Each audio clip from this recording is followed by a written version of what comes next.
All in Sports Network. We love sports. It is Wednesday, November 20th, and this is your daily fix for all things Texas Longhorns right here on All In Horns, brought to you by Rogue Sports Network. I'm Tanner Carlson, along with Jake Jimerson, and the Texas Longhorns are preparing to take on the Kentucky Wildcats this week for senior night. It'll be the last home game of the regular season. Hopefully, meaning Texas wins the SEC championship game, goes on, and we'll have a bye week for the playoff is kind of the expectation, or at least the hope here in the Austin area. But the last regular season home game, I should probably preface that. But the Texas Longhorns taking on Kentucky. Jake and I have been giving you coverage all week long. We're getting ready for a big one here in Austin. These episodes release Tuesday through Friday at noon, and then on Saturdays we will give our immediate reaction following the football game. And Jake, we have a very special guest for the people today. Yeah, I'm really excited for this one. We're going to get to talk a lot of things football, and I think it's going to be one of our best episodes yet, if not the best episode yet. But I'll let you take care of the introduction. Oh, for sure. We welcome onto the show former Texas Longhorn quarterback, punter, and third-round pick of the Philadelphia Eagles at safety. Played 8 years in the NFL, earning All-Pro honors twice, then went on to coaching for 36 years at various levels of football, including the USFL, the Canadian Football League, winning 2 Grey Cups, by the way, college football, and the NFL. He earned himself a spot in the Texas High School, University of Texas, Philadelphia Eagles, and Texas Sports Hall of Fame's our very, very, very special guest. We welcome onto the show, Mr. Bill Bradley. Thanks for joining us, Bill. We appreciate having you, man. And we're just ready to sit here and have a wealth of knowledge with one of the greats. Well, thank you very much. I appreciate that. And the CFL was very, very good to me. It was one of my first jobs. No, it wasn't my first job. I started off in the USFL, the United States Football League here in San Antonio. And I got jumped into that, and man, I couldn't get out of it. I got so I liked it so much. It was the next thing to playing football. Yeah. Now, we do need to preface this before we go any further. Jake and I are diehard, lifelong Cowboys fans. So there's no animosity. We're glad you're on the show. We welcome you with open arms, but I think that does need to be addressed very early on in this relationship. Well, don't make me hang up. And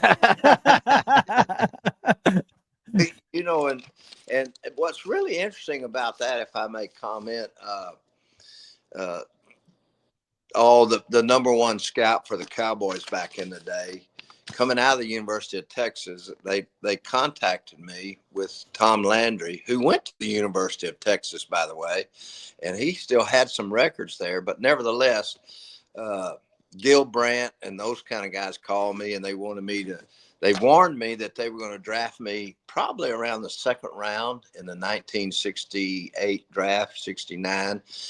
And it came and went, and boy, it hurt me. It really did, because I was saying, man, my mother and them, all my relatives can come see me playing pro football in Dallas. From Palestine's only about $128 miles, Mm-hmm. But they didn't do it, and it broke my heart. So I'm not going to use the H word, the hate word, but I very much dislike the Cowboys. Oh, man. Yeah, I wish that story went the other way around. Do you remember by chance who they drafted at that spot?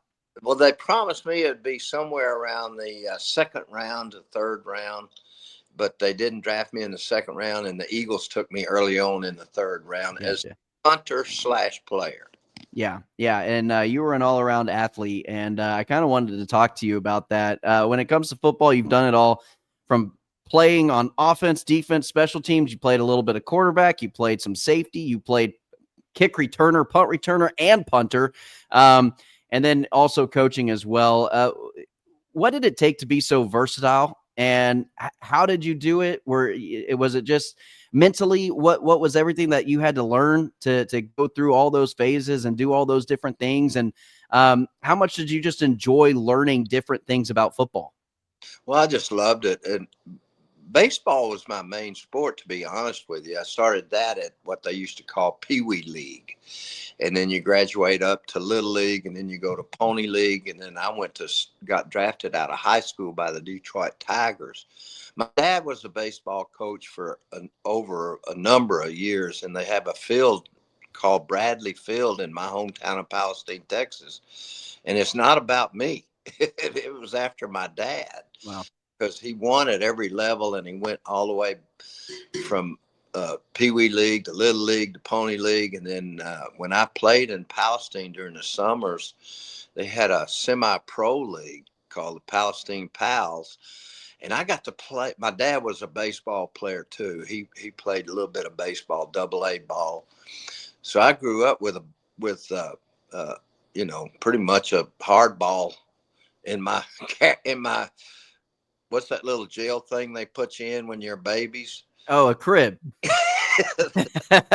Well, I've been in a number of those things with those bars hanging down, so I get mixed up. Yeah. Because I ran around with James Street at the University of Texas, and we had a lot of fun. Well, that's what you're supposed to do in college. Yeah, that's what I mean. But anyway, I really got into baseball early on, and I did letter in baseball as a freshman at the University of Texas. They had a separate, the freshmen weren't allowed on the varsity back then, so I lettered in baseball, football, and track my freshman year at the University of Texas. And baseball is my number one sport because they got a Bradley Field, and I almost start shedding tears when now I have a guy that when I go back to Palestine with our buddies a lot from the state championship team on, we've stayed friends all of our life. Mm-hmm. And I'll go back and some of their grandkids will come over to me, or their kids mostly grandkids will come over to me and say, Mr. Bradley, you don't know what your dad meant to me. And so, when they tell me he was a wonderful man and he helped me learn a lot of things, not just football, but how to treat people, this and that and the other. And it brings me to tears sometimes. You know what I mean?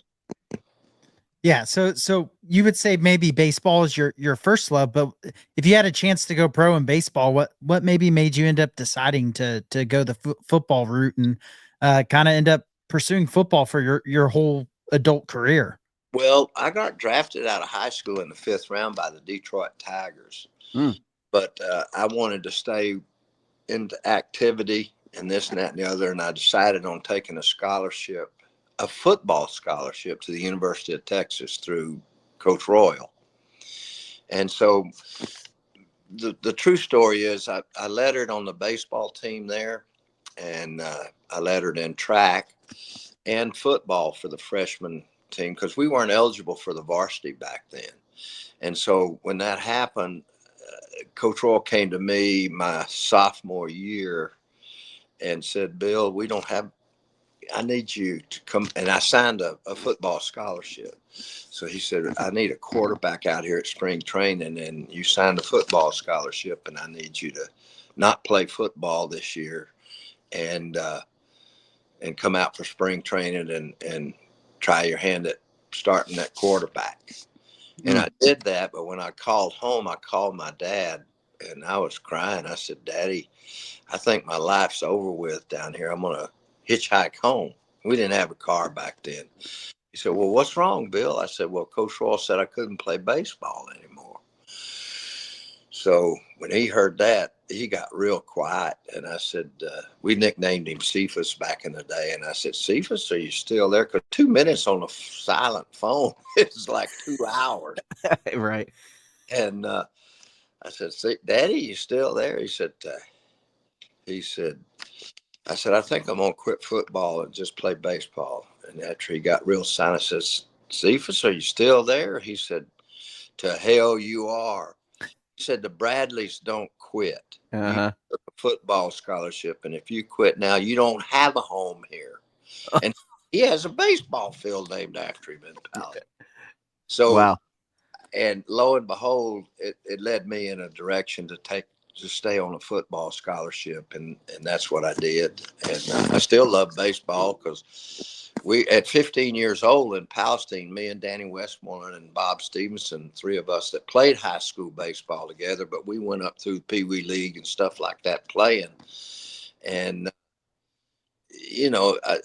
we've stayed friends, and we played for the Palestine Pals, which equaled a AA baseball team back in the day. And I got to play with these guys. Listen to this. Have you ever heard of Lefty Fox? Mm-mm.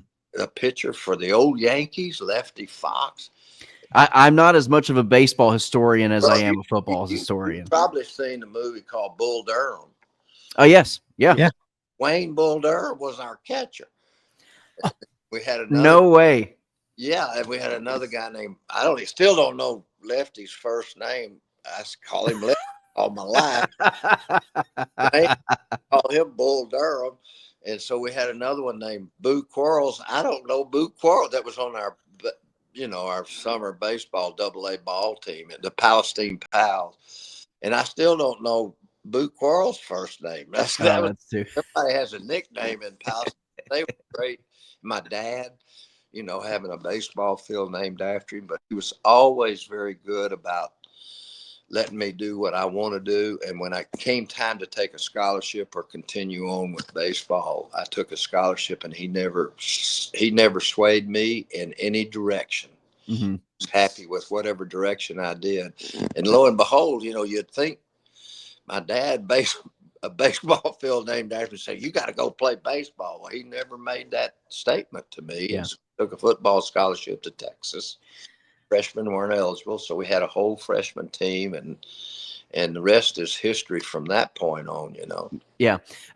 You got to be coached by probably maybe the greatest Texas Longhorn of all time, and Coach Royal. And what stands out to you? What is there a memory that you have with Coach Royal, or something that maybe not everybody knows about that you can share with us about playing under a guy like that? It was amazing. And so he taught me a lot more than just football. I was a lackadaisical guy from East Texas, and when we grew up, to be honest with you, we bought our booze from bootleggers. And so when I went down, saw all those debutantes around campus in a tower, I went astray, to say the least, a little bit. And Coach Royal set me back on the right path. And I was playing baseball, and it really hurt me. And so finally he brought me into his office. He said, Bill, you took a football scholarship, and you're going to have to play football. I need a quarterback this spring training. We don't have one that we've designated. And he said, you took football. Well, my dad got wind of that, and he came down to the university unbeknownst to me, and him and Coach Royal got in a big time debate in his office. And so I did. I started on the freshman team, and then ended up in baseball, and ended up just playing football. And that was probably turned out to be probably the best thing that happened for me on the long run. And that was my life to the end of one thing that I really enjoyed and loved, baseball, and started playing football. And lo and behold, I got so good at punting, and through college and high school, and it really got me drafted to the National Football League by the Philadelphia Eagles in the third round. The scouting report had punting / player. Mm. And so I really made the team rookie as a punter, and I backed up the safety and did scout team safety, and sometime quarterback at the Eagles. And I think that's the best compliment you can get, is just being called a football player. Yeah, that's when I sign bubblegum cards now. My favorite signature is punter / player. Yeah, that's a great position to play. Just, hey, I'm a football player. You put me on the field, I'm gonna make plays for you. Yeah, it was great. I mean, it led me to being a third round draft choice by the Philadelphia Eagles as a punter / player. And I punted my rookie year, and then got a knee injury going into the second year, and I laid out. And by the third year, I actually got to play some safety for the Eagles and started picking passes off. Mm-hmm. Ended up in the long run. I'm not bragging. And I made a 3-time Pro Bowler as a safety, a free safety. But it helped me out we did baseball and ran track at a younger age, not like they do now. So we didn't start football till around the 7th grade back then. And I practiced punting so much growing up when I could actually punt a ball. And my dad taught me right. And we had some people in Palestine to teach me right how to drop a ball. But some of it came naturally that if it wasn't for punting, I would have never been drafted by the Philadelphia Eagles, to be honest with you. Yeah, I mean, I would say that that paid off pretty well, and you've kind of seen every level of football. I mean, you've been in college, USFL, CFL, NFL, obviously high school as well. You've seen every level. What are some of the differences you've noticed between those different levels, and how's relating to players at those different levels? Because I imagine there's a lot of difference, especially when you look at how a CFL is played versus football in the United States. Yeah, I'll get to the CFL in a minute, and I've met so many neat people in all sports, but in particular football. I would have never gotten to know Daryl Rull, whether he was telling me to come to his office for something I shouldn't do, or whether he was telling me to come to his office and explain things to do right and everything. He was a meticulous guy, but he never tried to overwhelm you by loud mouthing or anything like that. He was very, very uh, teachable, coachable guy. And he taught me a lot, and he taught me a lot about life too. And Mm-hmm.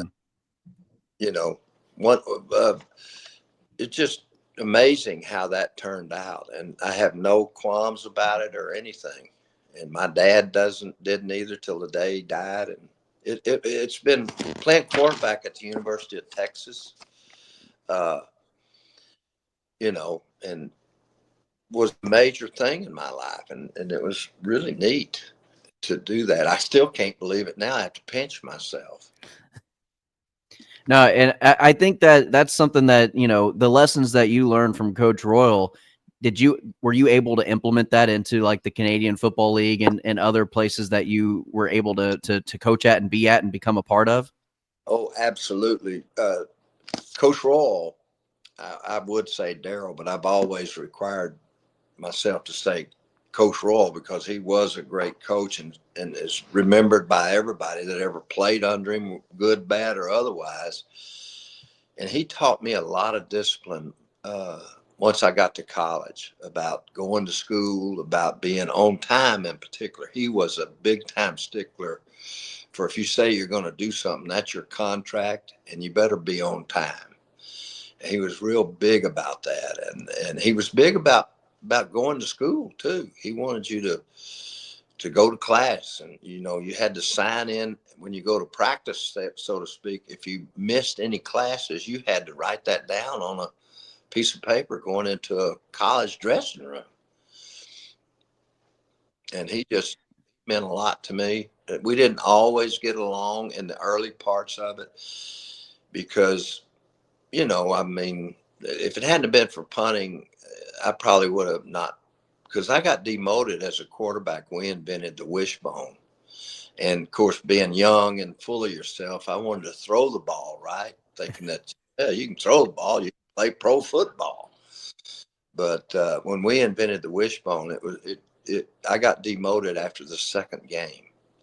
We went 0-1-1, and my freshman year, we weren't allowed on the varsity, so they went 6-4, and then we had 2 years of 6-4 seasons. We went 7-4 my sophomore year, and then we went 6-4 my junior year, and then we were 0-1-1 when we invented the wishbone, and things rolled down the hill.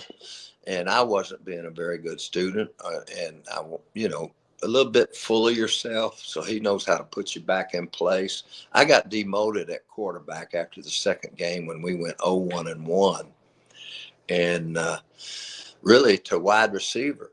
and we only had one receiver in the wishbone, and I was going to be playing behind this guy named Cotton Spira, who went on and played for the Baltimore Colts from the University of Texas, and a great receiver at the University of Texas. So I never saw the field as a senior except for returning punts, holding for the place kicker, and things like that until I moved over to defense. And I can remember the day that I walked out to practice after I was demoted, and you have to understand this, being in the media. I went out to practice, and this character named Super Bill, the word got around that he was being demoted and not starting at quarterback. And back then you allowed some people to come to watch practice and stuff. And so that particular day, the word got out around Austin and around the University of Texas. And there was people standing on both sidelines to see how this Bradley, Super Bill Bradley, but my close friends call me Stupid Bill. So, and that was because I would be full of myself. So I learned not to do that. And this is an all-state high school championship team, and we all still get together.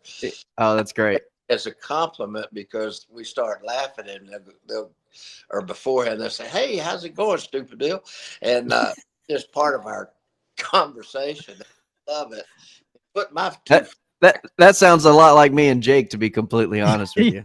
Yeah, we definitely call each other some names off air. But you do it affectionately.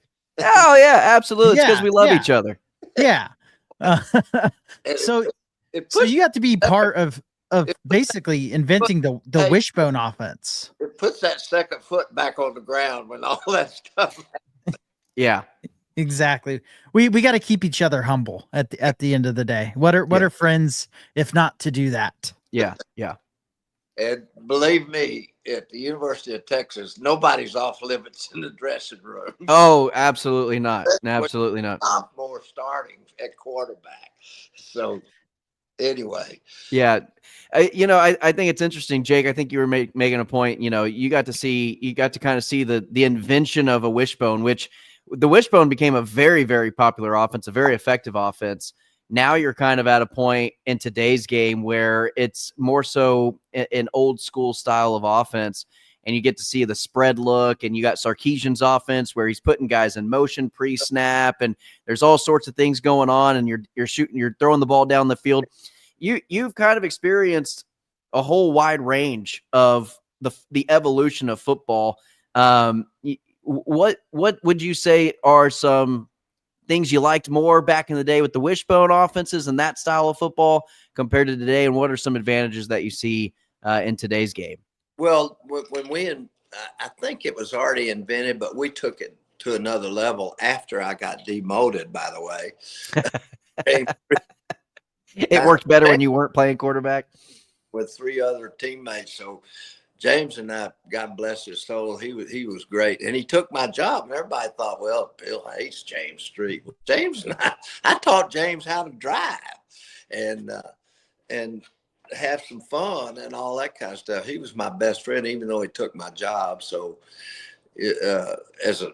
and he was better than me, by the way. But when we invented the wishbone, it was a straight T. If you can imagine all three backs being in the wishbone, being a straight T.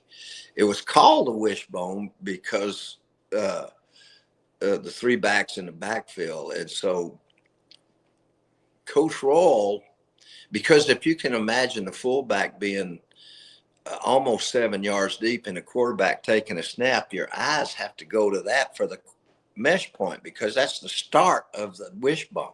The fullback going to one side of the center or the other. And then you take it out to the next level. When you take your eye off the defense, you lose a little bit of whatever the stunts are, this and that and the other. And I learned this, later on. So when they demoted me, when we went 0-1-1, and rightly so, we actually moved the fullback up a little bit. So all the quarterback had to do, if he was going to the right, just stick the ball out and see if somebody was coming into the A gap. And if they were slanting in there or aligned in there, you automatically took it to the second option. And then if that end came after you, you pitched it. If he didn't, if he went out for the pitch, you faked the pitch and would go off the end and make some yards. And that became probably one of the when the fullback was moved up and it looked like a wishbone. So that's what it looked like. That's how everybody's calling it the wishbone. And when you eat a chicken and you get to the wishbone where you break it off. Yeah. You got the two backs that are kind of off above the way. Yeah. Wishbone. And it's pretty interesting how that thing happened. But James Street was amazing athlete, and he could throw a ball too, but he took it over, and man, was he good at it. And of course, a lot of people, about 5 or 6 guys lost their starting position when that wishbone came into be, and I just happened to be the one that got more publicity out of it, But you were Super Bill. Yeah, stupid Bill. Get it right. Sorry. And being at Texas, the spotlight, it just shows you how some things never change.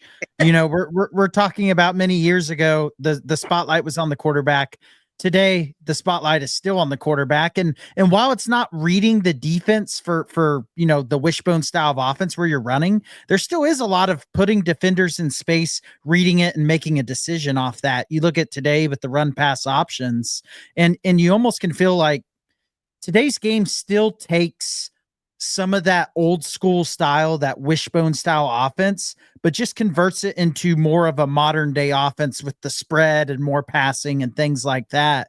Do you notice that when you watch like a Steve Sarkisian offense or some of these modern day offenses and how they take some things from the wishbone? They still fake one handoff to the remaining back when they're not an empty backfield, and that helps, get a read on what's happening. And if it's the same thing, because the wishbone, you have to watch whether those even guards are slanting inside or slanting outside, things like that as a quarterback. So it's gone to the air ball now. But the teams that really go to the Super Bowl to win, they have running games. And everybody talks about it. You got to be able to run the ball to win games. Yep. Hey, there's a, kind of rounding out your Texas Longhorn career.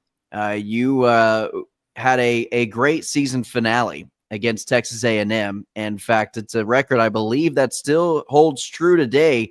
4 interceptions in one game against Texas A&M. And now that rivalry is back. Yeah. What did that mean to you back whenever your 4 interception game against Texas A&M happened, and now also that whole renewal and these two teams playing up against each other again? What did that rivalry mean back then, and what it looks like today? Well, it was a big rivalry just naturally because A&M was a all-male school, and they used to come over to LaGrange to steal our women. Hey, you wouldn't have been caught dead there, would have you? And so I never liked A&M because it was a men's also to steal all our girlfriends. They were a very disciplined military school. But no, I got the room when I was with the Eagles. My first roommate was Billy Hobbs, who was an All-American linebacker from A&M. So we moved together, and Ed Hargan and I still talk, and a lot of A&M guys and I still talk. But it was kind of interesting. But, I thought they were very disciplined back then, and they kicked our rear end a time or two, too. And A&M's a good school. So is the University of Texas. But A&M has consolidated with women. So will there be a lot of trash talk with some of your buddies that you talked to that did go to A&M based off the result of this year's game? Oh yeah, like me and Hobbs lived together, and he was an All-American linebacker our rookie year, and he was stout. I mean, I was just a fat quarterback, and he was stout, and so every night at the apartment, when we were just laying around watching Monday Night Football or Sunday, we would leg wrestle. I don't know if you've ever you lay with your waist together and you flip your legs right leg up, let's say, and he flips his left leg up, and then you lock legs and see who can pin the other one with the leg. And It's like so, arm wrestling, but with legs, Yeah. basically. Yeah. Hobbs would kick my rear end at that. And so then I'd make him do it left-footed because I punted left-footed. So then I'd kind of get even with him with my strike. Yeah. And but that's how we got to know each other. And he went to school there when it was all male school. And boy, what a great linebacker he was, and a neat guy. And I sure enjoyed my rooming with him for the first 2-3 years with the Eagles. Mhm. And so I got to know a lot of people from A&M. Ed Hargett, I think he went up to Crockett High School, about 26 miles from Palestine, and this kind of stuff. So I appreciate A&M a lot. But back then we didn't, because they'd come over to the University of Texas and steal our debutante. Hey, so I actually used to live in Crockett, used to call football games over in the Love Lady Grapeland area. And I'm also a fellow left footer as well. So, you and I, we've got more in common than one might think. That's great. I tell you what, and back in our day, kicking it left footed, see, I got really good at punting because I liked it. And so I practiced a lot, and I was left footed, as we talked, and the ball spins differently. But I got so good at punting, I knew that was going to be a unique thing for me to have to try to master anyway. So I did it. And I would have my buddies in high school run across the field at about 15 to 20 yards from the hash marks to the hash mark. And I would just stand back there and take a snap from the center. Nobody else would. I would pass the ball with my left foot to them. And I got so good at it, they didn't even hardly have to break stride. And I'd spiral it and this and that and the other. And so I loved punting. It was just a neat thing, and it still is to me. And it helped me. I made the Philadelphia Eagles as a punter / player. What was there much coaching for punting back then? Like, was there a coach that was there helping you out on how to punt? Yeah, if the guy punted and he was a coach, he knew a little bit more about it. And I would listen to a guy, and then I'd say, "Hey, look, that's not working." And so, I'm going to hold it this way rather than angling it out or anything. I want it closer to my foot where I can get a spiral off of it. But when you punt so much, punting coaches are good. The best thing that punting coaches can do is see if you have the knack to punt, and then leave you alone. That's a good point. In turn, you've been coaching for 35 some odd years, and so does a good coach kind of take into consideration what works for his player at best to kind of the player and coach kind of have a communication of, look, yeah, you are coaching me this way, but it feels more comfortable whenever I do it this way, or it works better whenever I do it this way. And for the coach to listen and not be stubborn enough to say, no, you're going to do it my way or you're out of here. What's that balance like? Well, back in our day, the spiral was big. Nowadays, they'll just kick a ball by distance. A lot of them are soccer players, and they're used to kicking different ways and this and that and the other. But the rhythm to it and the only thing that I would coach somebody on, which I have a little bit in certain situations, the defensive coordinator or the offensive backs coach and the punting coach would say, "Hey, Bradley," and there's a way to drop the ball. You want to angle it, but you got to do it to your rhythm too. And so it all has to work. And punters are usually pretty good about it because they've done it since the 4th grade and stuff now. So the best thing to do is just teach them how to drop the ball and, and how to catch it from the center, set it up for your foot and that sort of thing. And nowadays they just punt them, and not a lot of them spiral anymore, but a lot of them are still spiraling the ball. And I thought it was great. What I would do with my buddies, even in high school, because I loved to punt and I wanted it to do it for football reasons, I would have them. Did I tell you this just a while ago? How about have them stand about 15 or 17 yards away from me, up to 20, and I would have them run from hash mark. I told you this, didn't I, a while ago? Am I repeating myself? Yeah, punt and to them where they would hardly have to move to catch it. Pass the ball to them with my foot, and that's how I'm really good at it. And they would. I got so good at it because if you practice something a long enough time, and you can really hone it up pretty good. And so I did that from the fourth grade up, and so it was really something I enjoyed doing. And also, punting allowed me to be a good returner. By the way, it came off the foot, or if it was going to turn over and veer to the right or to the left, or where it didn't spiral, it stayed up with the front of the ball still in the sky and the back of the ball taking over, depending on. And it's going to move certain ways, so that helped me out a lot. And turn the ball all the way up through pro ball too. Do you think playing at so many different positions, so like playing quarterback, playing on multiple positions on offense, helped you be a better safety, and then obviously you just mentioned being a putter made you a better returner, but do you think just maybe that's an underused aspect in football, especially at high school and college level, is kind of cross training players so they learn different things? Player now, even in the NFL, that is doing two or three things. He's punting and he's playing, and it makes you a better player. And it makes you a totally better player for sure. You understand more about the oblong ball that's everybody out of control, and it just takes practice. But there's rhythm to it, and a place kicker. I enjoyed being a holder. And not to change the subject, but there's different, and now it's soccer style. Back in the kicking toe, where they put a little square toe on the end of a football shoe, and that helped out. And normally before that, you would tie, because I kicked extra points and stuff in junior high and high school. So you had these Rydell shoes. I would wrap a shoelace around the very front toe and pull it up to where I could hit a ball with the underneath part of the front of the shoe and in the middle cleat. And so that helped when you tied it up like that. And you'd have to do it for just strictly kicking.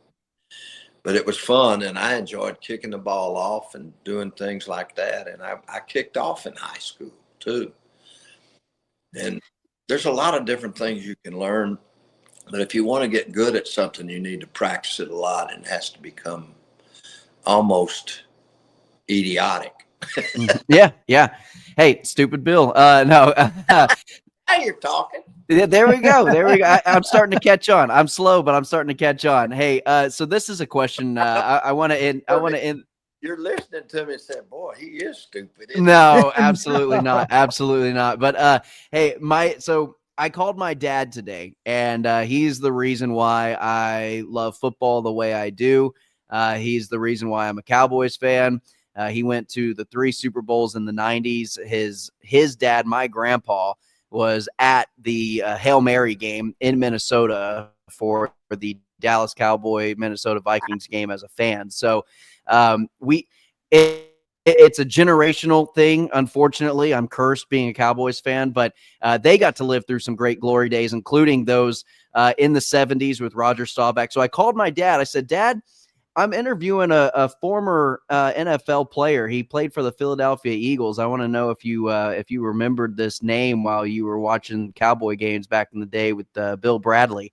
And he said, yeah. He said, hey, can you ask him one thing for me? And we'll finish this off. But this is a question from my dad, a diehard Cowboys fan to a Philadelphia Eagles fan. He just wanted to know what the rivalry was like between the Cowboys and Eagles kind of early on back then, and how it's kind of progressed to today's rivalry and the bad blood between those two teams. But then also just how good was Roger Staubach? He just wants to know, and if you ever picked him off. Yes, I have. I've actually done it a couple of 3 times, but man, you want your kid to grow up like him. And he was so just everything. And he was military, and he was most disciplined person I think I've ever been around or seen or met. And so I got to tell you one funny story about him, if I may.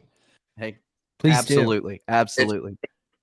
And so anyway, we were playing him, and Ike Kelly, a linebacker, hit one of the running backs, the receiver that was at the goal line coming through. He was a linebacker, and he plowed into him and really got a good lick on him, but it was a little bit early. It could have been a flag, but it wasn't. So Roger Staubach is a man of the cloth. He's a God-fearing man. You want every one of your children in the world to grow up like him. And so at this point in time, I'm as far back into the end zone as he was throwing the ball to a slant for a touchdown. And we were all coming up to the ball. Well, he threw it, and Ike Kelly hit this guy. It could have been called late, but it wasn't. So Roger, such a disciplined guy, he's as far back as I am. He's running up to where 22 people are. Well, it's a quick play, at the goal going in. And when he hit that, when that happened, the ref didn't call it. And I heard him say a 4-letter word, starts with an S and it ends with a T. He said, "Ref, didn't you see that? He hit him late." And I just happened to be as close to him right by the ref. He said that. And I said, "Roger Staubach, you profess to be a man of the cloth, a religious man, and you said that word, HT, as something T, nothing but you, I don't know what to call you." It embarrassed him, and he embarrassed him a lot. Wow. But you put him on blast. And of course, I exaggerated a little bit about it too. And so we got to be good friends, and he is one wonderful human being. Yeah. Like I said, you'd want every one of your children to grow up like him if they're males. That's incredible. That's a great story, and I'm so glad you were able to share that with us. And so that is unfortunately all the time we have. I would absolutely love to sit down with you even more and hear more stories about the good old days and you playing Staubach and you playing for Coach Royal and stuff. But I was friends with Don Meredith because he had a ranch up in Pennsylvania out in Doylestown. Wow. Playing with the Cowboys, and I got to go out to his place while he was, had his cows and stuff like that. And I hung out with Don, and he was an idol of mine. Mm-hmm. I idoled him, and what a great, funny guy he was. Great. Oh, he was great on the Monday night broadcast and all the things. Yeah, yeah. All right, I know I'm taking up all. Oh, hey, you're great. You're great. Like I said, there's no time limit on these things, but we do have to wrap up the show. But thank you so much, Bill. It was a pleasure to speak with you. I really do appreciate your time. Well, you guys are great, and I appreciate it. And let's talk again. And I'll try to be a little less boisterous. Oh, hey, we love it. We love it. We want that's you. what we brought you on for. I mean, this is what we want. Yeah. You have a wealth of knowledge. My stories are funny because they really happened, and people sometimes think I'm embellishing a little bit. No, there's no way. And it was a different world we lived in back then. You could get away with a little bit more. Yeah, and I love speaking at banquets, and and I do it all over in Philly, especially. And I don't curse, and I don't, I say the proper things, but I sure can make a joke. Yeah. Hey, we love it. We love it. We try to have a good time here. Well, Bill, thanks for joining us. We appreciate it. Thank you guys for asking me to come on. And anytime y'all want to talk, if you feel like listening to my goofy rear end, I'm happy to. Absolutely. Well, thank you. Appreciate it. All right. That is Bill Bradley, the one and only. Man, what a great, fun interview that was.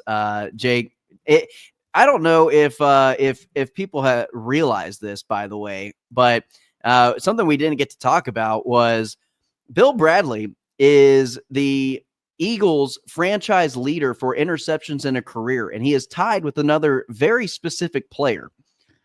Jake, do you know who that player is?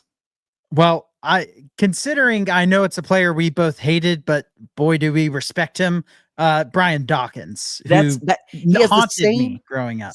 same number of career interceptions as Brian Dawkins. Brian Dawkins, by the way, a And Pro played in an Football Hall of era where Famer. there was less throwing, less Yes. passing. That's what's Yes. so impressive about that to Yeah. me. So, great interview. We loved having him. That is all the time we have. Jake, any final words? Any final thoughts?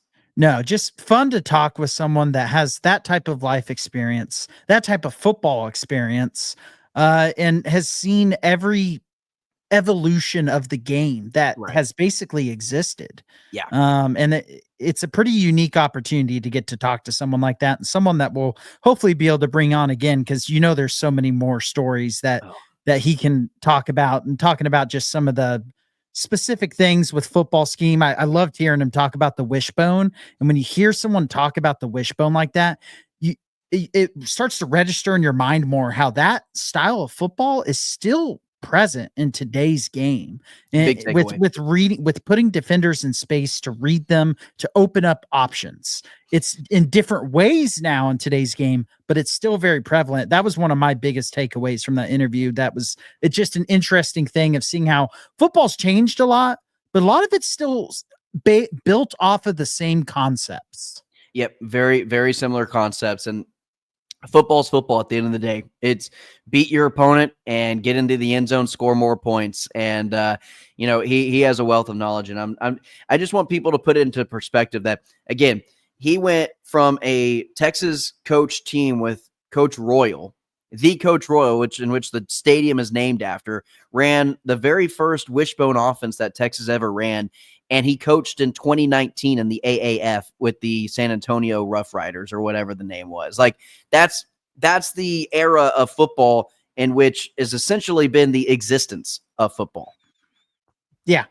I mean, we didn't even get to go into detail about the CFL and how that differentiates. So Right. there's many more that we could talk to him about, and, start the interview off with talking about the CFL, the USFL. The guy coached Doug Flutie in the Canadian Football League and won 2 Grey Cups with Doug Flutie. And we didn't even get to the amount of notes we have, ladies and gentlemen, is like 30 questions long. We just couldn't get there. And so this is already a 45 plus minute long interview and episode. So we will get back to Bill. We will definitely bring him back on. And I highly recommend this episode and to share it with all your friends. Again, this is a very fun episode that we did. It's a little unique as we get ready for the Texas-Kentucky game.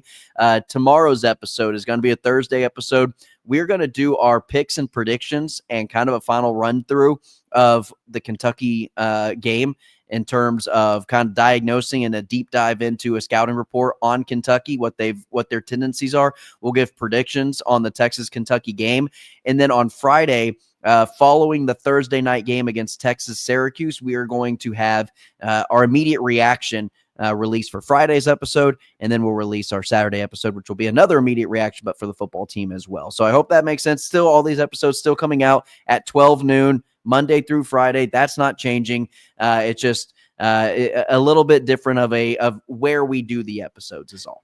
Yeah, with Texas playing Syracuse, that's a big game in basketball, especially after losing the Ohio State game. It's another game to gauge where they're at. Have they improved since Ohio State? You got to do an instant reaction at that. So we're just trying to do our best to balance football and basketball while they're both going. If some of you want to see, different things, leave stuff in the comments. We're certainly happy to bring up any discussion points anyone wants to hear. And interviews as well. If there's people you want us to reach out to, we've also been in contact with other people involved in the Texas program, trying to get them on the show.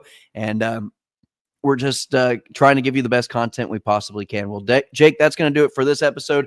I'm Tanner Carlson. That's Jake Jimerson. This is your daily fix for all things Texas Longhorns right here on All in Horns, brought to you by Rogue Sports Network. And as always, ladies and gentlemen, welcome. All in Sports Network. We love sports.